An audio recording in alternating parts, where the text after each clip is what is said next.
الحمد لله رب العالمين والصلاة والسلام على سيد المرسلين وعلى آله وصحبه أجمعين أما بعد قال رسول الله صلى الله عليه وسلم إن إبليس يضع عرشه على الماء നമ്മൾ ഇന്നലെ പറഞ്ഞ ഹദീസ് ഫിത്നയും ഫസാദും ഭിന്നിപ്പും സംഘർഷങ്ങളും ആഭ്യന്തര പ്രശ്നങ്ങളൊക്കെ അധികരിക്കുമ്പോൾ മൗനം അവലംബിക്കുകയും അത്തരം വിഷയങ്ങളിൽ ഇടപെടാതിരിക്കുകയും ചെയ്യലാണ് ഹൈറ് പരലോകത്ത് രക്ഷപ്പെടാൻ പറ്റിയത് എന്ന്. കാരണം ഭിന്നിപ്പുകൾ രൂക്ഷമാവുക എന്നുള്ളത് അതാണ് അള്ളാഹുവിന് ഏറ്റവും വെറുപ്പുള്ളതും ശൈത്വാന് ഏറ്റവും സന്തോഷമുള്ളതും. ഒരു ഹദീസിൽ ഇങ്ങനെ കാണാം, ജാബിർ ബിൻ അബ്ദുല്ല തങ്ങളാണ് ഹദീസ് റിപ്പോർട്ട് ചെയ്യുന്നത്.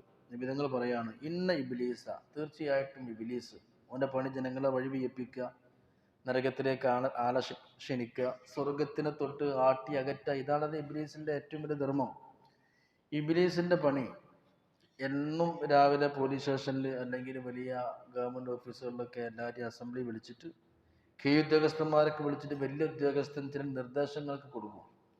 ഇതുപോലെ എന്നും രാവിലെ ഇബ്ലീസ് അവൻ്റെ അനുയായികളെ, ലക്ഷക്കണക്കായി വരുന്ന കോടിക്കണക്കിന് വരുന്ന അവൻ്റെ അനുയായികളെ ഇബ്ലീസ് വന്നിട്ട് ഇബ്ലീസ് അവരെ ക്ഷണിക്കുന്ന ഈ ഉദ്യോഗസ്ഥരെ അനുയായികൾ ഇബ്ലീസ് അവൻ്റെ അരികിലേക്ക് രാവിലെ തന്നെ ക്ഷണിക്കും.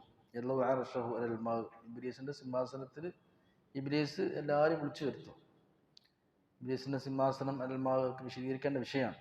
ഏതാവട്ടെ, ഇബ്ലീസ് അനുയായികളൊക്കെ ക്ഷണിച്ചിട്ട് സറായാഹു, ഇബ്ലീസ് എന്ത് ചെയ്യും? തൻ്റെ അനുയായികളെ, മനുഷ്യന്മാരെ ഫിത്ന ഉണ്ടാക്കാൻ വേണ്ടി പറഞ്ഞേക്കും. പോലീസ് സ്റ്റേഷനിൽ രാവിലെ തന്നെ SI ഒക്കെ വിളിച്ചിട്ട് മറ്റുള്ള കോൺസ്റ്റബിൾമാർ ഓരോ ഡ്യൂട്ടിക്ക് ഇങ്ങനെ വിന്യസിക്കുന്ന പോലെ ഇബ്ലീസ് ഓരോ ദിവസവും നേരം വെളുക്കുമ്പോൾ തന്നെ അവൻ്റെ അനുയായികൾ ഓരോ വഴിക്ക് പറഞ്ഞേക്കും. എന്താ ഡ്യൂട്ടി? മാക്സിമം അള്ളാഹിനെ തൊട്ട് അകറ്റുക, സ്വർഗത്തിനെ തൊട്ട് അകറ്റുക, റസൂലുള്ളാഹിനെ തൊട്ട് അകറ്റുക. അങ്ങനെ അവൻ്റെ അനുയായികൾ രാവിലെ തന്നെ ഫിത്ന ഉണ്ടാക്കാൻ പോകും, ജനങ്ങളെ ഭയപ്പിക്കാൻ പോകും. കുറെ കള്ളൊടിപ്പിക്കും, കുറെ വിഭജിപ്പിക്കും, കുറെ അടിപിടി ഉണ്ടാക്കിച്ചും, കള്ള്, കഞ്ചാവ്, മോഷണം, പിടിച്ചുപറി, കൊല, എങ്ങനെ എല്ലാ തെറ്റിലേക്കും ആൾക്കാരെ മനസ്സ് കൊണ്ടുപോകും. അതാണ് അനുയായികളുടെ ഡ്യൂട്ടി.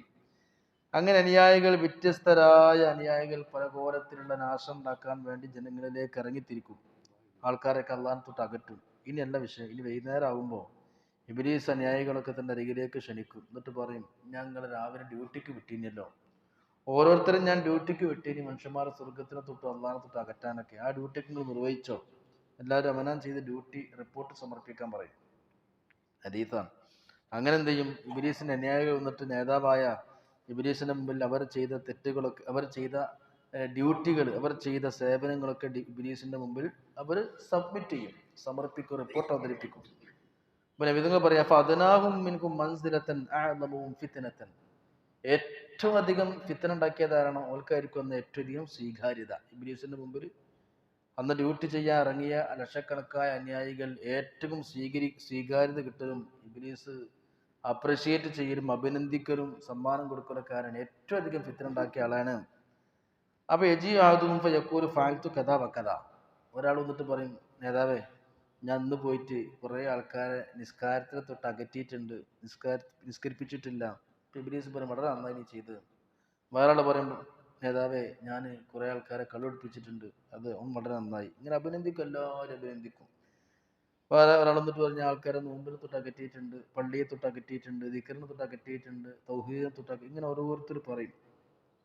അപ്പൊ ഇബ്ലീസ് പറയും, സനാത്ത ഷീന, അതൊന്നും വലിയ സേവനമല്ല. നിങ്ങൾ കുറെ ആൾക്കാരെ കള്ളുപിടിപ്പിച്ചു, കുറെ ആൾക്കാരെ നിങ്ങൾ പിന്നെ കൊന്ന്, പരസ്പരം കൊലപാതകം ഉണ്ടാക്കി, പരസ്പരം അങ്ങോട്ടും ഇങ്ങോട്ടൊക്കെ അടിപിടിയൊക്കെ ഉണ്ടാക്കിയിട്ട്, പക്ഷെ അതൊന്നും അല്ല ഞാൻ ഉദ്ദേശിക്കുന്ന ഏറ്റവും വലിയ സേവനം. അതൊന്നും അല്ല. സൊനാഅത്ത ഷൈഅൻ, അതൊന്നും നിസ്കരിപ്പിച്ചില്ല, ആൾക്കാരെ പള്ളിയെ തൊട്ടകറ്റി, അതൊന്നും അല്ല. ആൾക്കാരെ കൊണ്ട് പലിശ തീറ്റിപ്പിച്ചു, ഇങ്ങനൊക്കെ തെറ്റ് ചെയ്തു, പക്ഷെ അതൊന്നും അല്ല നമുക്ക് വേണ്ടത്. അപ്പോ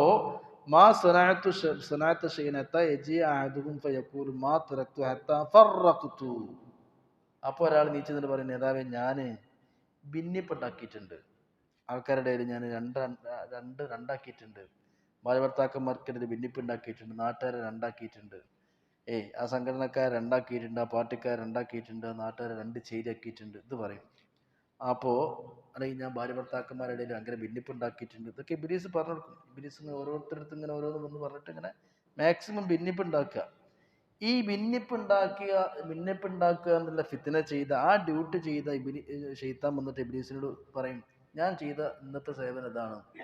അപ്പൊ ഇബ്ലീസ് പറയും, ഫയുദ്നീഹിമിൻ, ഇബ്ലീസ് ഇതിലേക്ക് ചേർത്ത് പിടിച്ചു. ഈ ഭിന്നിപ്പുണ്ടാക്കി ചേത്തിരിവുണ്ടാക്കി രണ്ടാക്കിയ ആളെ ചേർത്ത് പിടിക്കും. എന്നിട്ട് പറയും, നിഅ്മ, ഈയാണ് ഏറ്റവും നല്ല ആള്, എനിക്കാണ് സമ്മാനം. ഇത് ഇമാം മുസ്ലിം റിപ്പോർട്ട് ചെയ്ത ഹദീസാണ്, സ്വഹീഹ് മുസ്ലിമിലുള്ള ഹദീസാണ്.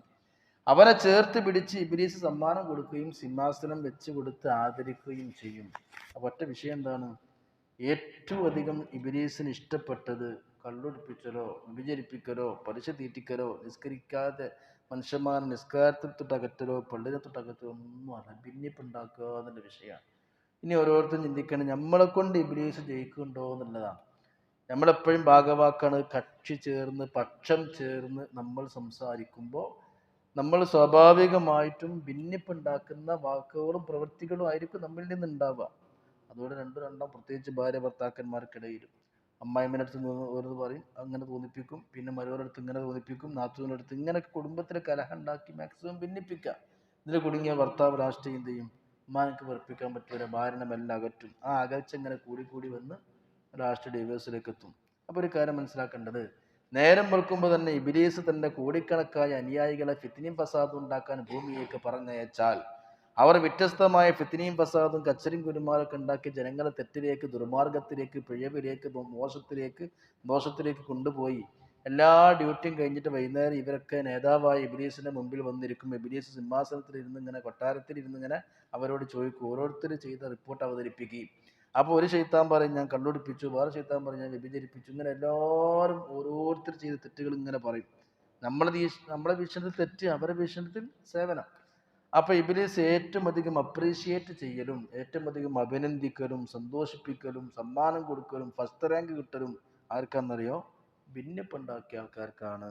അപ്പൊ നമ്മത് വളരെ ശ്രദ്ധിക്കേണ്ട എന്താ?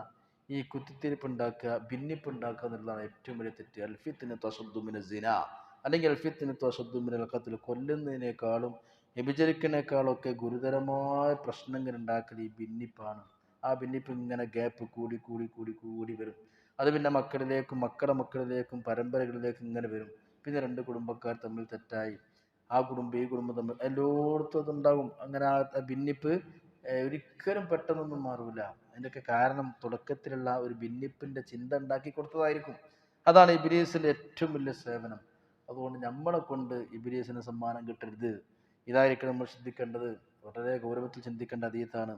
അതാണ് മുസ്ലിം റിപ്പോർട്ട് ചെയ്ത മറ്റൊരു ഹദീസുണ്ട്, ഇന്ന ശൈത്വാന ഖദ അഇസ അൻ യഅ്ബുദഹുൽ മുസല്ലൂന ഫീ ജസീറത്തിൽ അറബിയ, അറേബ്യൻ ഉപഭൂഖണ്ഡത്തിൽ, സൗദി അറേബ്യയിൽ അതുപോലെ തന്നെ മുസ്ലിം രാജ്യങ്ങളിലൊക്കെ അറബികളെ ഷിർക്കിലേക്ക് കൊണ്ടുപോകാൻ ഷെയ്ത്താൻ പരാജയപ്പെട്ടിട്ടുണ്ട്. നിങ്ങൾ പറയാം ഷെയ്ത്താന് കഴിയൂല.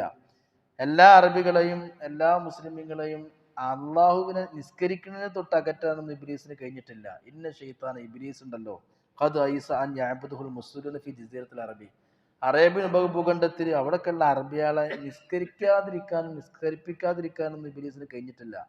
നിസ്കാരത്തെ തൊട്ടൊന്നും അവനെ പിന്തിരിപ്പിക്കാൻ പറ്റിയിട്ടില്ല. പക്ഷെ അവൻ ജയിച്ച ഇവിടെ അറിയോ? വലാകിൻ ഫിത്തഹരീശി ബൈനഹും, പക്ഷെ ഇബ്ലീസ് ജയിച്ചത് അറബികളെ ഭിന്നിപ്പിക്കുന്ന വിഷയത്തിലേക്കാരം. ഓരെ രണ്ട് ചേരിയാക്കുന്ന വിഷയത്തിൽ അതിൽ ഇബ്ലീസ് വിജയിക്കുമെന്ന് ത്വഹാ നബിയുനാ ശഫീഉനാ സയ്യിദുനാ മുസ്തഫ റസൂലുള്ളാഹി സ്വല്ലല്ലാഹു അലൈഹി വസല്ലം. എത്ര യാഥാർത്ഥ്യമാണ്, എത്ര സത്യമാണ്. 1500 കൊല്ലം മുമ്പ് മുത്തനബി തങ്ങൾ നബൂവത്തിന്റെ വാക്കുകൊണ്ട് പറയാം, അറബികളൊക്കെ നിസ്കരിപ്പിക്കാതിരിക്കുകയാണെന്ന് ഇബ്ലീസിന് കഴിയൂലാന്ന്. പള്ളിയൊക്കെ ഇഷ്ടം പോലെ ഉണ്ടാവും, പള്ളി നിസ്കാരം, അതിനൊക്കെ ഇബ്ലീസ്, അതിനൊന്നും ഓന് പ്രശ്നമല്ല. അപ്പൊ അറബികളെ നിസ്കാരത്തിൽ തൊട്ട് അകറ്റി നിർത്താനൊന്നും ഈ ഇബ്ലീസിന് കഴിയൂല. അതൊക്കെ എല്ലാവർക്കും നിസ്കാരവും കാര്യമൊക്കെ ഉണ്ടാവും, പള്ളിയും ഒക്കെ ഉണ്ടാവും. പക്ഷെ അവൻ വിജയിക്കൽ എവിടെ അറിയോ? വലാകിൻ ഫിത്തഹരീശി ബൈന, ഓർക്കിടയിൽ കുത്തിത്തിരിപ്പ് ഉണ്ടാക്കുന്നിടത്താണ്. അതാണ് സംഭവം. പാവപ്പെട്ട ഫലസ്തീനെ കൊല്ലുമ്പോൾ ജോർദാൻ സഹായം ചെയ്ത് കൊടുക്കും ഇസ്രായേലിന്റെ ബിൽഡിംഗ് തകർന്നാൽ അത് UAE ഉണ്ടാക്കി കൊടുക്കും. എന്നിട്ട് മുസ്ലിമീങ്ങൾ തമ്മിൽ തന്നെ അടിയും പിടിയും കച്ചറിയും, അതിൽ ഇബ്ലീസ് വിജയിച്ചു. വളരെ വിഷയം. ഇപ്പൊ നമ്മുടെ കുടുംബത്തിലും നാട്ടിലൊക്കെ ഇബ്ലീസ് നമ്മളെ കൊണ്ട് വിജയിക്കരുത്. ഇബ്ലീസിന് ഏറ്റവും ഇഷ്ടപ്പെട്ടതും ഈ ഭിന്നിപ്പാകുന്നു. ഇതൊക്കെ മനസ്സിലാക്കി കഴിഞ്ഞാൽ ഈ ഹദീസുകളൊക്കെ മനസ്സിലാക്കുമ്പോൾ നമ്മൾ ഇതൊക്കെ വിട്ടുകൊള്ളൂ. അള്ളാഹു തആല ഇൽമു നാഫിയാക്കി തരണം. അള്ളാഹു നമ്മളെ ഇൽമു നാഫിയാക്കി തരട്ടെ. ആമീൻ.